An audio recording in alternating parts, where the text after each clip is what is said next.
Hello everyone, welcome back to Varanda Race. நான் உங்கள் நரேஷ் குமார். வீடியோல இருந்து அனைவருக்கும் எனது மனமார்ந்த நன்றி. வீடியோ ஆடியோ தெளிவா தெரியும் நம்புறோம். இதுதான் நீங்க முதல் முறை நம்ம சேனலுக்கு வந்திருக்கீங்கன்னா please don't forget to subscribe to our YouTube channel and please press the bell icon to get the further updates. What is SSC? SSC னா என்ன? இதுல என்ன மாதிரியான போட்டி தேர்வுகள்லாம் கண்டக்ட் பண்றாங்க? இதுக்கு யாரெல்லாம் எலிஜிபிள்? எஜுகேஷனல் குவாலிஃபிகேஷன் என்ன ஏஜ் இருக்கணும்? and இதுக்கு எப்படி படிக்கணும் போன்ற எல்லா விஷயத்தையும் இந்த வீடியோல நம்ம டிஸ்கஸ் பண்ண போறோம். வாங்க வீடியோக்குள்ள போலாம்.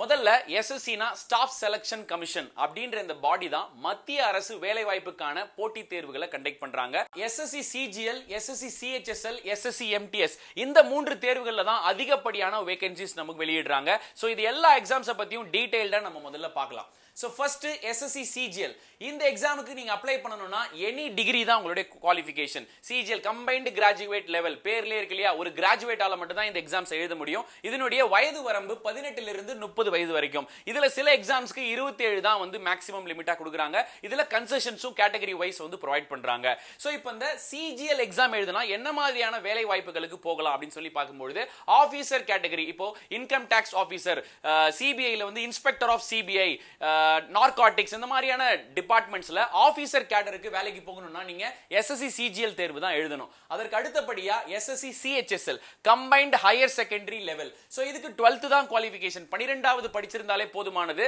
இதற்கு வயது வரம்பு 18 ல இருந்து 27 வயதிற்குள்ள இருக்கணும். இதுலயும் உங்களுக்கு கேட்டகரி வைஸ் கன்செஷன்ஸ் ப்ரொவைட் பண்ணுவாங்க. இதுல யாரெல்லாம் வேலைக்கு போலாம், என்ன மாதிரியான வேலைகள் இருக்கும்? இப்போ நம்ம மேல பார்த்தோம் இல்லையா, இன்கம் டாக்ஸ் ஆபீசர், இன்ஸ்பெக்டர் அவர்களுடைய சபார்டினேட்ஸ், அவர்களுடைய அசிஸ்டன்ட்ஸா நம்ம இந்த CHSL கிளியர் பண்ணீங்கன்னா அவங்க வர்க் பண்ணுவீங்க. அதே டிபார்ட்மெண்ட்ஸ்ல இன்கம் டாக்ஸ் நிறைய டிபார்ட்மெண்ட்ஸ்ல நம்ம வர்க் பண்ணலாம். அடுத்ததா SSC MTS. So SSC MTS கான குவாலிஃபிகேஷன் வெறும் 10th தான், 10வது படித்திருந்தாலே போதுமானது. இதனுடைய வயது வரம்பும் 18 ல இருந்து 27. இதுக்கும் கன்செஷன்ஸ் எல்லா கேட்டகரிக்கும் இருக்கு. சோ இந்த மூன்று தேர்வுகள் தான் மிக முக்கியமான தேர்வுகள். நான் ஏற்கனவே சொன்ன மாதிரி இப்போ இது ஆபீசர் லெவல், அவங்களுடைய சபார்டினேட்ஸ் இந்த CHSL, அவர்களுக்கும் சபார்டினேட்ஸ் தான் இந்த MTS. சோ இந்த மூன்று தேர்வுகளுக்கு தான் நம்ம ரொம்ப அதிகப்படியான வேகன்சிஸ் வருது. and அது இல்லாம SSC stenographer and CPO exams and JE department oriented exams நடக்கும். and then GD எக்ஸாம்ஸ் நடக்குது, கான்ஸ்டபிள்ஸ்கான எக்ஸாம்ஸ் and செலக்ஷன் போஸ்ட் அப்படின்னு சொல்லிட்டு இது மிக முக்கியமான 8 தேர்வுகள் தான் SSC ல இருக்கு. நம்ம இந்த மூணு தேர்வுகளை பத்தி மட்டும் டீடைல்டா நம்ம பார்க்கலாம். சோ நான் ஏற்கனவே சொன்ன மாதிரி ஏஜ் ரிலாக்சேஷன், OBC க்கு வந்து 3 இயர்ஸ் வந்து ஏஜ் ரிலாக்சேஷன் கொடுக்கறாங்க. SC ST கேண்டிடேட்ஸ்க்கு வந்து 5 இயர்ஸ் ஏஜ் ரிலாக்சேஷன் கொடுக்கறாங்க. PWD கேண்டிடேட்ஸ்க்கு வந்து 10 இயர்ஸ் ஏஜ் ரிலாக்சேஷன் கொடுக்கறாங்க. and PWD OBC க்கு 13 இயர்ஸ், PWD SC ST க்கு 15 இயர்ஸ், எக்ஸ் சர்வீஸ்மேனுக்கு 3 இயர்ஸ் ஆஃப்டர் தி டிடக்ஷன் அப்படின்ற மாதிரி உங்களுக்கு ஏஜ் லிமிட் கன்செஷன்ஸ் வந்து இங்க உங்களுக்கு கொடுத்திருக்காங்க. இதற்கு அடுத்தது இந்த CGL எக்ஸாம். சோ இந்த CGL எக்ஸாமை கிளியர் பண்ணனும்னா எத்தனை தேர்வுகளை நம்ம கெட் த்ரூ பண்ணனும்? Tier 1 and tier 2. டயர் 2 வந்து கம்ப்யூட்டர் பேஸ்ட் டெஸ்டா இருக்க போது 60 நிமிடங்கள், 100 வினாக்கள், 200 மதிப்பெண்களுக்கு. சோ இதுல என்னென்ன செக்ஷன்ஸ்லாம் இருக்கும் அப்படின்னு சொல்லி பாத்தீங்கன்னா ஜெனரல் இன்டெலிஜென்ஸ், அதாவது logical reasoning, quantitative aptitude or else numerical ability, and இங்கிலீஷ்ல இருந்து உங்களுக்கு 25 மார்க் கேட்பாங்க. அண்ட் இது மட்டும் இல்லாம உங்களுக்கு ஜெனரல் அவேர்னஸ், ஜெனரல் அவேர்னஸ்ல வந்து நம்ம 10வது வரை படித்த சயின்ஸ் அண்ட் சோஷியல், அது மட்டும் இல்லாம கரண்ட் அஃபேர்ஸ், நாட்டு நடப்பு அண்ட் GK ஸ்டாட்டிக் இருந்தும் உங்களுக்கு क्वेश्चंस வரும். சோ இந்த 4 செக்ஷன்ல இருந்தும் each sections holds 25 questions, 25 கேள்விகள் 50 மார்க்குக்கு கொடுப்பாங்க. சோ இந்த ஃபர்ஸ்ட் டயர் 1ல 100 questions 200 மார்க்ஸ்க்கு 60 minutes. இதுக்கு நீங்க குவாலிஃபை ஆயிட்டீங்க அப்படினா டயர் 2 எக்ஸாம்ஸ். டயர் 2ல பேப்பர் 1 வந்து கம்பல்சரி, எல்லா போஸ்ட்டுக்குமே கம்பல்சரியான ஒரு பேப்பர் உண்டு. சோ இதுக்கு முன்னாடி சிலபஸ்ல என்ன கொடுத்திருந்தாங்க அப்படின்னு சொல்லி பாத்தீங்கன்னா வெறுமனே நமக்கு ஆப்டிட்யூட், அதாவது மேக்ஸும் இங்கிலீஷ் மட்டும் தான் இருக்கும். சோ மேக்ஸ் வந்து 100 வினாக்களுக்கு 200 மதிப்பெண்கள், அதே மாதிரி இங்கிலீஷ்க்கு 200 வினாக்களுக்கு 200 மதிப்பெண்களா கொடுத்துட்டு இருந்தாங்க. ஆனா இப்போ 2022ல வந்த CGL நோட்டிபிகேஷன்ல சிலபஸ் சேஞ்ச் பண்ணிருக்காங்க. என்னன்னு பாத்தீங்கன்னா சோ நியூமெரிக்கல் எபிலிட்டி கூட இங்கிலீஷ் இருக்க போகுது. அது மட்டும் இல்லாம லாஜிக்கல் ரீசனிங் இன்க்ளூட் பண்ணிருக்காங்க. அண்ட் ஜெனரல் அவேர்னஸையும் இங்க இன்க்ளூட் பண்ணிருக்காங்க. கம்ப்யூட்டர் நாலேஜையும் உங்களுக்கு இன்க்ளூட் பண்ணிருக்காங்க. அண்ட் இது எல்லாமே வந்து இன்க்ளூட் ஆயிருக்கு. சோ இதுதான் போன ஆண்டுக்கும் இந்த ஆண்டுக்குமான ஒரு மிகப்பெரிய வித்தியாசமா பார்க்கப்படுது.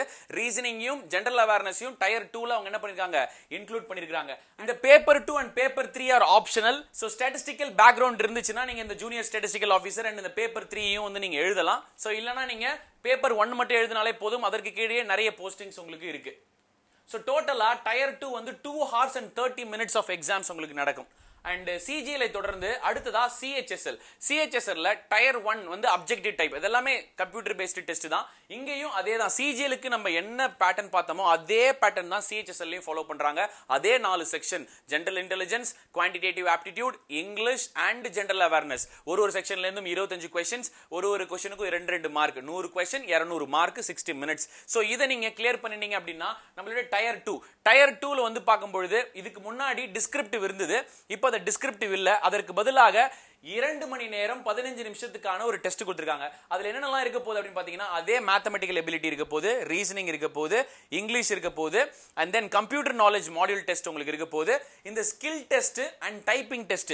இது எல்லாமே சேர்த்து தான் இந்த 2 மணி நேரம் 15 நிமிஷம் உங்களுக்கு கொடுக்க போறாங்க. டயர் 2ல வந்து 2 மணி நேரம் 15 நிமிஷம். இது எல்லாத்துக்குமே பொது சேர்த்து தான் இந்த 15 and 10 மினிட்ஸ் சேர்த்து. இதுவும் சிஹெச்எஸ்எல்ல இருக்கக்கூடிய ஒரு மாற்றம். முன்னாடி டிஸ்கிரிப்டிவ் பேப்பர் ஒன்று கொடுப்பாங்க, இப்போ வந்து டிஸ்கிரிப்டிவ் எடுத்துட்டு என்ன பண்ணிருக்காங்க, டயர் 2ல இதெல்லாம் ஆட் பண்ணிருக்காங்க. சோ அதற்கு பிறகு SSC MTS. சோ MTS வந்து பாத்தீங்கன்னா CHSL உடைய சபார்டினேட்ஸ். இதுல வந்து பாத்தீங்கன்னா ஒரே ஒரு பேப்பர் தான். இதுவும் கம்ப்யூட்டர் பேஸ்டு டெஸ்ட் 90 மினிட்ஸ்க்கு. இங்கேயும் உங்களுக்கு CGL அண்ட் CHSL உடைய டயர் 1 பேட்டர்ன் அப்படியே ஃபாலோ பண்ணுவாங்க. 4 செக்ஷன்ல இருந்து 25 questions, 100 questions and 200 marks. So tier 1 clear பண்ணீங்கன்னா உங்களுக்கு அடுத்ததா டிஸ்கிரிப்டிவ் டெஸ்ட் இருக்கும். அதுல ஒரு எஸ்ஏ ரைட்டிங் அல்லது ஒரு லெட்டர் ரைட்டிங் உங்களுக்கு வந்து கொடுப்பாங்க. Any languages included in the 8th schedule of the constitutions. எதுல வேணா நீங்க இந்த எழுதி காமிக்கலாம். அண்ட் 30 மினிட்ஸ் உங்களுக்கு டைம் கொடுக்கப்படும். சோ இந்த 3 மிக முக்கியமான தேர்வுகளுக்கு இதுதான் வந்து சிலபஸ். அண்ட் இந்த தேர்வு இத்தனை நிலைகள் ஆஃப் தேர்வு தான் இருக்கு உங்களுக்கு. அண்ட் இதுக்கு அடுத்தது steno and then CPO exam and JE exam and GD exams and selection post exams. இது போன்ற நிறைய எக்ஸாம்ஸும் இருக்கு. சோ நீங்க ஒரு SSC போட்டித் தேர்வை எதிர்கொள்ளணும். இந்த SSC பத்தின அவேர்னஸ் தமிழகத்துல பொதுவா இந்த சவுத் இந்தியாலே வந்து ரொம்ப குறைவா இருக்கு. வட மாநிலத்தவர் வந்து பாத்தீங்கன்னா இந்த SSC எக்ஸாம்ஸ் நிறையவே கிளியர் பண்றாங்க. நம்ம தமிழக மாணவர்களுக்கு இதை பத்தின ஒரு அவேர்னஸ் இல்ல. சோ இந்த SSC எக்ஸாம்ஸையும் கண்டிப்பா நம்மளால கிளியர் பண்ண முடியும். TNPSC படிக்கக்கூடிய மாணவர்கள், பேங்க்குக்கு படிக்கக்கூடிய மாணவர்கள் 75% ஆஃப் சிலபஸ் வந்து ரெண்டுத்துக்குமே ஒண்ணுதான். அண்ட் இப்போ வந்து பாத்தீங்கன்னா நிறைய சிலபஸ் சேஞ்சஸ் கொண்டு வந்துட்டு இருக்காங்க. CET பத்தி நிறைய பேர் பேசுறோம். சோ CETக்கு ஒரு அடுத்த கட்ட நகர்வு அதாவது பார்க்கப்படுது. சோ பேங்க்ல இருக்கக்கூடிய லாஜிக்கல் ரீசனிங் இன்க்ளூட் பண்ணிருக்காங்க. ஜெனரல் அவேர்னஸ்லயும் டயர் 2ல இன்க்ளூட் பண்ணிருக்காங்க.